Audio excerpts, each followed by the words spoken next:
ಪ್ರಥಮ ಪಂದ್ಯದಲ್ಲಿ ಎರಡನೆಯ ಗೋಲ್ ಬಾರಿಸಿದಂತಹ ಕ್ರೀಡಾಪಟು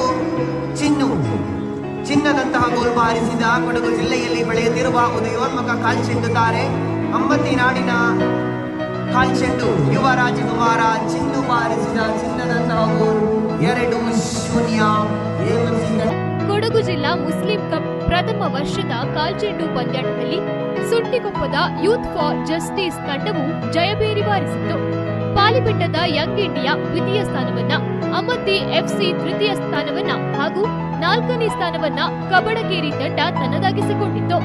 ಕೊಡಗಿನ ಮಳೆಗಾಲ ಸಂಕಷ್ಟ ಕುರಿತು ಇತ್ತೀಚೆಗೆ ಮುಖ್ಯಮಂತ್ರಿ ಕುಮಾರಸ್ವಾಮಿಯವರ ಗಮನ ಸೆಳೆದಿದ್ದ ಎಮ್ಮೆಮಾಡುವಿನ ಬಾಲಕ ಅಬ್ದುಲ್ ಫತಾ ಫೈನಲ್ ಪಂದ್ಯಾಟವನ್ನ ಫುಟ್ಬಾಲ್ ಒದೆಯುವ ಮೂಲಕ ಉದ್ಘಾಟಿಸಿದ್ರು.